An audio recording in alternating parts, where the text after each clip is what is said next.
Hello, good evening सभी students को। और अपने सेंस ऑर्गन वाला जो चैप्टर पढ़ रहे हैं उसको आगे करेंगे आज कंटिन्यू। तो बात करेंगे सेंस ऑर्गन के अंदर कौन कौन से अपने जो है अंग रह गए हैं। 5 अंग होते हैं सेंस ऑर्गन यानी ज्ञान इंद्रियां जिसको बोलते हैं। 5 होती है अपने बॉडी के अंदर। कौन कौन सी है? आँख, कान, नाक, जीभ और क्या हो जाएगी? त्वचा। तो इनमें से अपने कान के बारे में पढ़ लिया है और आँख के बारे में पूरी तरह से पढ़ लिया है। अपना जो रह गया है इसके अंदर जीभ जो है वो मैंने डाइजेशन सिस्टम यानी पाचन तंत्र के अंदर करवा दी थी। उसको आपकी प्लेलिस्ट के अंदर जो है वो वीडियो क्लास जो है आपको मिल जाएगी। तो अभी आज जो अपने पढ़ेंगे वो पढ़ेंगे स्किन और क्या पढ़ेंगे? नोज यानी नाक पढ़ेंगे। तो इनके बारे में देखेंगे। उसके बाद में आपका सेंस ऑर्गन वाला चैप्टर जो है वो पूरी तरह से कंप्लीट हो जाएगा। तो बात करते हैं अपने स्किन की। सबसे पहले स्किन को देखेंगे, उसके बाद में बात करेंगे नोज की। तो स्किन जो होती है वो संयोजी ऊतकों से मिलकर बनती है। संयोजी ऊतकों से मिलकर बनती है स्किन जो है, संयोजी ऊतक। ठीक है, संयोजी ऊतक से क्या मिलकर बनी होती है? ये आपने सीधे लिख दें, संयोजी ऊतकों से मिलकर बनती है। ठीक है, स्किन क्या है? संयोजी ऊतक है। लेकिन बात करें सर रक्त के अंदर भी तो तरल संयोजी ऊतक है, वो एक तरल संयोजी ऊतक है। ठीक है, रक्त जो है वो क्या है? तरल संयोजी लिक्विड फॉर्म के अंदर है, जबकि ये संयोजी ऊतक है। ठीक है, दूसरा पॉइंट ध्यान में रखना है, इसकी मोटाई कितनी होती है। तो त्वचा की बात करें कि त्वचा की मोटाई कितनी होती है। त्वचा की मोटाई होती है 0.5 mm से कितनी होती है? 2 mm होती है। 0.5 mm से कितनी हो जाएगी? 2 mm हो जाएगी। 0.5 mm से 2 mm क्या होती है? त्वचा की मोटाई होती है। ठीक है, ये बात ध्यान में रखनी है। उसके बाद में बात करते हैं कि त्वचा जो है, त्वचा जो है वो क्या है? शरीर का सबसे बड़ा अंग है। त्वचा क्या है? शरीर का सबसे बड़ा अंग है। सबसे बड़ा अंग है। ठीक है, त्वचा जो है शरीर का सबसे बड़ा अंग है। अब सर हमने तो यकृत पढ़ रखा है, तो यकृत जो है वो सबसे बड़ी ग्रंथि है। ठीक है, उसको अंग जो है वो एग्जामिनर कह देता है। अगर मान लो क्वेश्चन इस प्रकार से दे कि शरीर में सबसे बड़ा अंग कौन सा है, तो शरीर के अंदर पूछ रहा है, वो शरीर में सबसे बड़ा अंग, तो फिर क्या आ जाएगा? यकृत या लीवर आ जाएगा। लेकिन वो क्या बोल रहा है कि शरीर का सबसे बड़ा अंग कौन सा है? शरीर का सबसे बड़ा अंग कौन सा है? तो शरीर का सबसे बड़ा अंग कौन सा हो जाएगा? त्वचा हो जाएगी। तो त्वचा जो है वो शरीर का सबसे बड़ा अंग होती है। लेकिन शरीर में सबसे बड़ा पूछे तो लीवर हो जाएगा। लेकिन वैसे लीवर जो है वो क्या है? सबसे बड़ी ग्रंथि है। ठीक है, तो उसके अंदर ग्रंथि की बात करते हैं। और बात करते हैं कि अपना जो त्वचा है, स्किन है, ठीक है, वो कितनी लेयर से मिलकर बनती है। पूरी की पूरी स्किन जो है वो कितनी लेयर से मिलकर बनती है? वो 2 लेयर से मिलकर बनती है। ठीक है, अपनी पूरी स्किन के अंदर कितनी लेयर पाई जाती है? मेनली 2 लेयर पाई जाती है। और 2 लेयर से मिलकर क्या बनती है? अपनी त्वचा बनती है। ठीक है, अपनी त्वचा के ऊपर एक हल्की परत होती है जिसको अपने बोलते हैं एपिडर्मल, या एपिडर्म बोलेंगे। क्या बोलेंगे? एपिडर्म, या अपने इसको बोलते हैं अधिचर्म। हिंदी के अंदर क्या बोलेंगे? अधिचर्म बोलेंगे। चमड़ी को क्या बोलते हैं? चर्म। ठीक है, ये क्या कहलाएगी? ये डर्मिल कहलाएगी, या सीधे इसको क्या बोलेंगे? डर्म बोलेंगे। ठीक है, ये अपने क्या बोलेंगे? इसको चर्म बोलेंगे। चर्म या ये क्या होगी? डर्म होगी। यहां से इंपॉर्टेंट क्वेश्चन क्या बनता है कि क्वेश्चन पूछ लिया जाता है कि अपनी त्वचा के अंदर मेलेनिन वर्णक पाया जाता है। ठीक है, जिस व्यक्ति के अंदर मेलेनिन वर्णक ज्यादा होता है वो व्यक्ति जो है थोड़ा ब्लैक कलर का होगा। ठीक है, और जिस व्यक्ति के अंदर मेलेनिन वर्णक कम होता है, मैंने ग्रंथियों के अंदर पढ़ाया था हार्मोन के अंदर, जिनके अंदर मेलेनिन कम होता है वो क्या हो जाएगा? थोड़ा सा व्हाइट कलर का हो जाएगा। तो एपिडर्मिस जिसको अधिचर्म बोलते हैं, इसके अंदर क्या पाया जाता है? इसके अंदर पॉइंट ध्यान में रखने हैं आपको कि इसके अंदर मेलेनिन वर्णक पाया जाता है। क्या पाया जाता है? मेलेनिन वर्णक। मेलेनिन वर्णक जो है, पिगमेंट जो है, मेलेनिन किस में पाया जाता है? अधिचर्म के अंदर पाया जाता है। ये कंपटीशन एग्जाम के अंदर पूछा हुआ क्वेश्चन है। पूछा गया था कि त्वचा की कौन सी परत के अंदर मेलेनिन वर्णक जो है वो पाया जाता है। तो त्वचा की सबसे ऊपरी परत होती है जिसको अपने अधिचर्म या एपिडर्मिस बोलते हैं, वो क्या है? मेलेनिन वर्णक रखती है। अब सर ये परत कौन सी होती है? तो ये परत आपने देखा होगा कई बार, मान लो आपको रगड़ लग जाती है। ठीक है, मान लो कोई एक्सीडेंट हुआ, कोई दुर्घटना हुई, मान लो आप गिर गए, चोट लगी, तो रगड़ लगने पे देखा होगा त्वचा के ऊपर से हल्का सा मतलब थोड़ा सा ऐसे छिलका सा उतर जाता है, बिल्कुल पतली पारदर्शी परत सी उतर जाती है। तो वो हल्की सी पारदर्शी परत क्या कहलाती है? एपिडर्म या अधिचर्म कहलाती है। ठीक है, और वही क्या रखती है? मेलेनिन वर्णक रखती है। इसके अंदर रक्त नलिकाएं नहीं होती। इसके अंदर क्या नहीं होती? रक्त नलिकाएं नहीं होती। इसके अंदर क्या नहीं होती? रक्त नहीं होता। ऐसे लिख सकते हैं, रक्त नहीं होता। ठीक है, आपने देखा होगा थोड़ी सी रगड़ लगने के बाद में हल्का सा पानी सा निकलता है, ऊपर से परत उतर जाती है हल्की सी, थोड़ा सा पानी सा उतरता है, लेकिन यहाँ से ब्लड नहीं निकलता।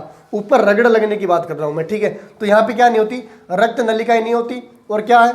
मेलेनिन वर्णक रखती है। ये लेयर भी बिल्कुल बारीक बारीक कितनी परतों से मिलकर बनती है? ये लेयर भी बारीक बारीक 5 परतों से मिलकर बनती है। ठीक है, जिससे में से आपको क्या ध्यान रखना है? ये 5 परतों से मिलकर परत। ठीक है, जिसमें से एक मेन परत आपको ध्यान रखनी है स्टेटम। क्या ध्यान रखनी है? स्टेटम, ये स्टेटम मेन परत है। आपसे पूछ ले स्टेटम परत किसका भाग है, तो स्टेटम परत जो है वो अधिचर्म या एपिडर्मिस का भाग है। ठीक है, एपिडर्मिस के क्या क्या काम हो गए, एपिडर्मिस मेलेनिन वर्णक रखती है, इसके अंदर रक्त नलिकाएं नहीं होती है, रक्त नहीं होता, और ये क्या करती है 5 परतों से मिलकर बनी होती है, और इसमें से मेन परत जो है वो इसकी कौन सी है, स्टेटम है। ठीक है, ये बात होगी। अब बात कर लेते हैं डर्म यानी चर्म की। अब एपिडर्मिस, ठीक है, अगर मैं परत अपनी मान लो ये चमड़ी है, ये एक मोटी चर्म की क्या है, लेयर है।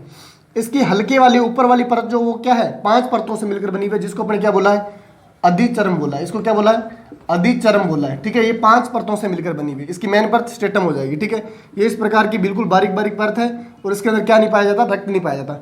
अब नीचे की जो परत है वो क्या कहलाएगी, मेन चर्म कहलाएगी। चर्म समझते हो ना, किसी भी प्रकार के मान लो चमड़ी से जो जूते बनाए जाते हैं, चमड़ी से बेल्ट बनाए जाते हैं, ठीक है, इस प्रकार के जो प्रोडक्ट तैयार किए जाते हैं वो चर्म से ही तैयार किए जाते हैं, क्योंकि ये तो हल्की है ऊपर वाली अधिचर्म, तो ये तो किसी काम की नहीं है, तो ये किसी काम में आने वाली नहीं है। तो बात करते हैं डर्म की, चर्म की।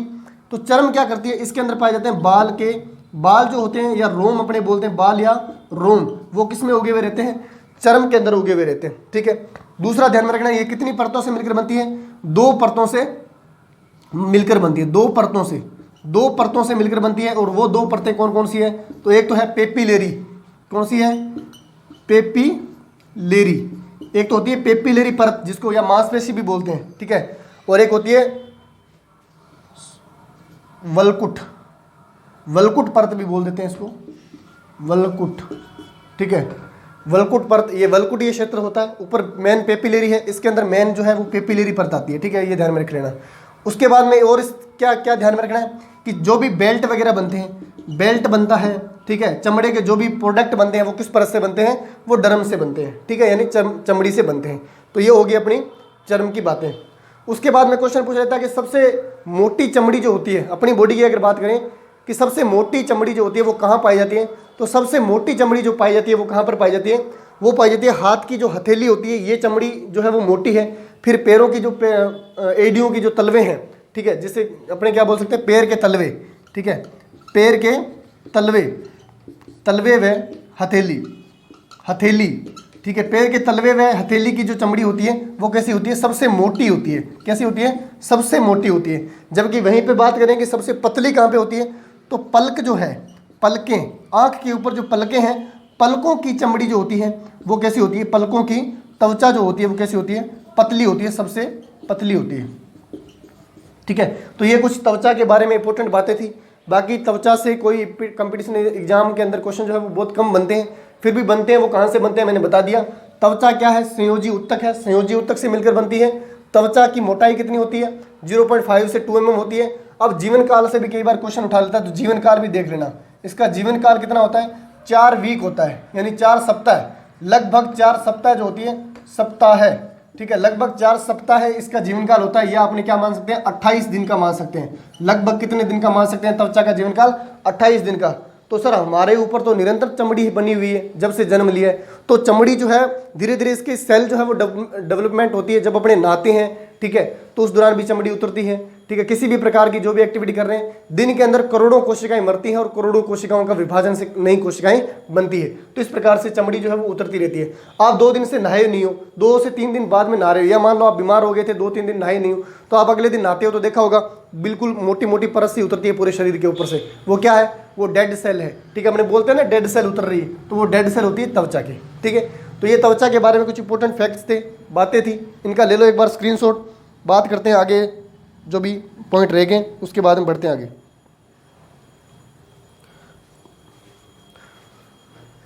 और त्वचा का काम क्या होता है, ठीक है, और जो त्वचा है वो क्या काम करती है अपनी शरीर के अंदर, क्या मुख्य भूमिका निभाती है। और त्वचा का काम देखो, मैंने आपको विटामिन पढ़ाए थे, और विटामिन के अंदर मैंने बताया था कि विटामिन डी जो होता है, विटामिन के अंदर मैंने क्या बताया था कि विटामिन डी जो होता है, विटामिन डी का निर्माण कौन करती है, विटामिन डी का निर्माण भी कौन करती है, त्वचा करती है। ठीक है, उसके बाद में अल्ट्रा वायलेट विकिरणें, ठीक है, अल्ट्रा वायलेट विकिरणें या अपने इसको यूवी विकिरणें बोलते हैं, इससे अपनी क्या करती है, रक्षा करती है। ठीक है, और त्वचा क्या करती है, पसीने के साथ में, पसीने के साथ में क्या करती है, साल्ट या जो अपने लिए हानिकारक पदार्थ है उनको बाहर निकालती है। ठीक है, पसीना प्लस क्या निकालती है, साल्ट निकालती है। तो पसीना और साल्ट के रूप में क्या निकालती है, हानिकारक तत्वों को, हानिकारक तत्वों को क्या करती है, तत्वों को बाहर निकालती है, निकालती है। हानिकारक तत्वों को क्या करेगी, बाहर निकाल देगी। अब एक्सरे विकिरणों से रक्षा कैसे करती है सर? एक्सरे विकिरणों से रक्षा करने का मतलब यह है कि मैंने बताया है कि मेलेनिन वर्णक पाया जाता है। जिस व्यक्ति के अंदर मेलेनिन वर्णक ज़्यादा पाया जाता है, मेलेनिन वर्णक जो है वो जिस व्यक्ति के अंदर ज़्यादा पाया जाता है, वर्णक मेलेनिन वर्णक जिस व्यक्ति के अंदर ज़्यादा होगा, वो व्यक्ति क्या होगा, उसको स्किन कैंसर, जिसको अपने क्या बोलते हैं, त्वचा का कैंसर बोलते हैं, त्वचा का कैंसर बोलेंगे, कैंसर, त्वचा का कैंसर। होंगे भी, कामयाब जरूर होंगे। ये क्लास डिस्टर्ब करने के लिए रोज आ जाता है। ठीक है, ठीक है, अभी करते हैं कंटिन्यू। अपने जो यूवी विकिरणें आ रही है तेज सनलाइट की उपस्थिति के अंदर, तेज प्रकाश के अंदर जो यूवी विकिरणें आ रही है, इन यूवी विकिरणों को रोकता है कौन, मेलेनिन। यानी जिस व्यक्ति के अंदर मेलेनिन वर्णक होगा वो ब्लैक कलर का तो होगा, लेकिन उसका एक फायदा भी है। उसका क्या फायदा है, यानी काले लोगों को क्या नहीं होगा, त्वचा का कैंसर नहीं होगा। ठीक है, ये बहुत ही रामबाण है, वरदान है एक प्रकार का, कि जो काले लोग होते हैं उनको क्या नहीं होगा, त्वचा का कैंसर नहीं होगा, क्योंकि मेलेनिन वर्णक पाया जाता है। और मेलेनिक वर्णक यूवी विकिरणों को क्या करता है, प्रोटेक्ट करता है, उससे अपनी रक्षा करता है। और यूवी विकिरणों से अपनी क्या करेगा, रक्षा करेगा, स्किन कैंसर अपने को नहीं होने देगा। और क्या करती है त्वचा, और त्वचा करती है शरीर की रक्षा करती है। रक्षा किस प्रकार से करती है, तो पसीने के साथ में कुछ मात्रा के अंदर लाइसोजाइम एंजाइम भी यहाँ पे त्वचा जो है वो रिसाव करती है। लाइसोजाइम एंजाइम, ठीक है, लाइसोजाइम एंजाइम का भी क्या करती है, रिसाव करती है। तो मेन लाइसोजाइम तो है वो लार का एंजाइम है, लेकिन ये भी करती है कुछ मात्रा के अंदर। तो वैसे कीटाणुओं से क्या करती है, कीटाणुओं से क्या करती है, रक्षा करती है। ये होगी कीटाणुओं से रक्षा।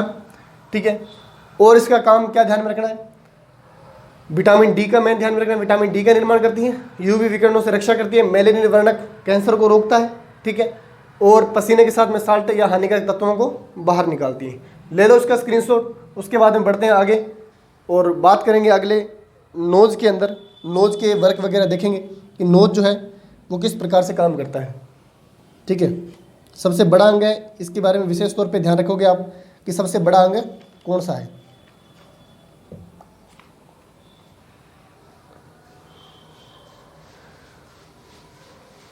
ठीक है, अभी त्वचा के संदर्भ में जितने भी आपके क्वेश्चन आएंगे वो यहाँ से कंप्लीट हो जाएंगे। करें स्टार्ट नोज। अगला जो अपना पॉइंट है आज ही दोनों क्लियर करेंगे। ज्ञानेंद्री जो है या सेंस ऑर्गन अगला जो है अपना कौन सा है, नोज है। तो अभी अपने किसकी बात करेंगे, नोज यानी नाक की बात करेंगे। ठीक है, कि नाक जो है वो किस प्रकार से कार्य करता है। ठीक है, अभी ये हो गया अपना नाक। ठीक है, नाक मिनी नोज पढ़ते आ रहे हो बचपन से। बात करते हैं नाक की। ठीक है, तो नाक जो है उसका मुख्य काम क्या है, मुख्य काम क्या है, वो अपने को क्या करवाता है, श्वसन करवाता है। इसको अपने बोलते हैं श्वसन मार्ग। ठीक है, श्वसन, ये अपना श्वसन मार्ग है। नाक क्या है, श्वसन मार्ग है। श्वसन मार्ग होने के साथ साथ में नाक के अंदर क्या पाए जाते हैं, कुछ रोम पाए जाते हैं, वह क्या पाए जाते हैं, बाल पाए जाते हैं। ये रोम या बाल क्या करते हैं, ये रोम या बाल क्या करते हैं, इसके साथ में क्या मिलता है, म्यूकस मिलता है। म्यूकस देखा होगा, नाक के अंदर चिपचिपा पदार्थ भरा रहता है, और सर्दियों के अंदर तो खासी मात्रा के अंदर भरा रहता है, ज़्यादा ही मात्रा में भरा रहता है। तो ठीक है, वो चिपचिपा पदार्थ जो है वो एक प्रकार का म्यूकस है।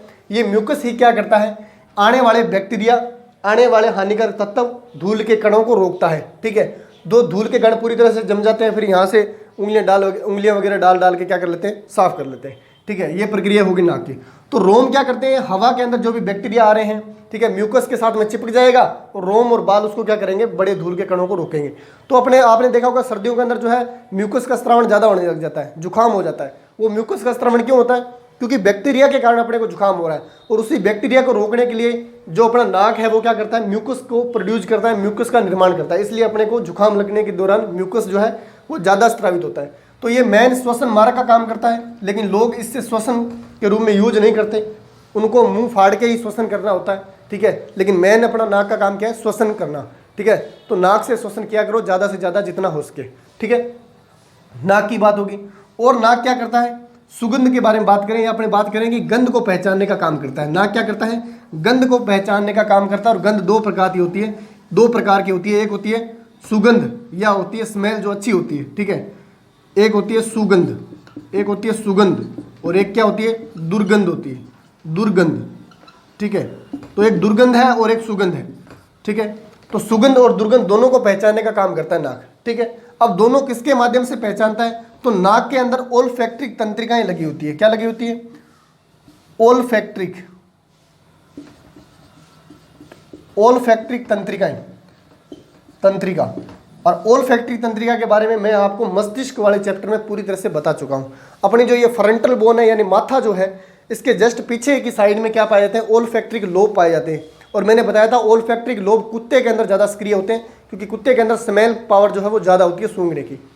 अपने अंदर भी यहाँ पे ओल्फैक्टिक लोब पाए जाते हैं, जो क्या करते हैं, सूंघने की क्षमता अपने अंदर बनाए रखते हैं, अपने को बताते हैं कि ये स्मेल जो है वो किस प्रकार की है। ठीक है, ये बात होगी इसकी। ओल्फैक्टिक से क्या जुड़ी होती है, ओल्फैक्टिक तंत्रिकाएं जुड़ी होती है, जो क्या करती है, सुगंध के बारे में बताती है। अब सुगंध, वो मान लो सुगंध है, अच्छी सुगंध है तो अच्छी सुगंध के बारे में बताएगी। अगर दुर्गंध है तो क्या बताएगी, दुर्गंध के बारे में बताएगी। तो वो डिपेंड करता है कि उसके अंदर जो सुगंध आ रही है वो किस प्रकार की आ रही है। तो नाक क्या करता है, अपने को पहचान करवाता है, स्मेल की पहचान करवाता है। ठीक है, कि वो स्मेल जो है किस प्रकार की है। तो नाक से ज़्यादा इतना कोई इंपॉर्टेंट क्वेश्चन नहीं बनता है। फिर भी ध्यान रखना है, नाक का जो ऊपर वाला टिप है, ये जो नाक का टिप होता है ऊपर वाला, जिसको अपने पकड़ के दबा के, ठीक है, कुछ ना कुछ निकालते रहते हैं, तो ये नाक का टिप जो है वो किससे बनता है, उपास्थि से बनता है, उपास्थि। बाकी मैं अस्थि और उपास्थि कहाँ पढ़ाऊंगा, अस्थियों वाले कंकाल तंत्र वाले चैप्टर के अंदर बताऊंगा। लेकिन मैंने अभी वैसे ही बता दिया कि नाक के ऊपर वाली टिप जो है वो किसकी बनी हुई है, उपास्थि की बनी हुई है। ठीक है, तो ये होगी बात किसकी, नाक की। तो आज वाली क्लास के अंदर अपने जितने भी सेंस ऑर्गन थे, जितने बोले तो 5 सेंस ऑर्गन थे। ठीक है, पांचों के पांचों अपने पढ़ लिए हैं, जिसमें से एक बात और ध्यान में रख लेना, टेलियो रिसेप्टर ध्यान में रखना है। क्या पूछ लेता है, ये अलग से ही है, टेलियो रिसेप्टर। टेलियो रिसेप्टर कौन कौन से होते हैं, तो एक तो होगी आंख, ठीक है, आंख होगी, एक हो गया अपना कान, और एक अपनी होगी क्या, नाक। ये तीनों ही क्या कहलाते हैं, टेलियो रिसेप्टर कहलाते हैं। ठीक है, ये तीनों ही क्या कहलाते हैं, टेलियो रिसेप्टर कहलाते हैं, आंख, कान और नाक। ठीक है, इनके बारे में ध्यान रखना कि निम्न में से कौन सा सेंस ऑर्गन जो है वो टेलियो रिसेप्टर की तरह पे काम करता है। तो आंख, कान और नाक टेलियो रिसेप्टर की तरह काम करता है। ये बातें ध्यान रखनी। तो जितने भी सेंस ऑर्गन थे, आंख, कान, नाक, त्वचा और जीभ, मैंने पूरी तरह से आपको कंप्लीट करवा दी हैं। आई होप सो आपको भी अच्छे से समझ में आया होगा। ज़्यादा से ज़्यादा क्लास को शेयर करें और लाइक करें, कमेंट करके जरूर बताएं किसी भी प्रकार का अगर कोई डाउट आता है तो।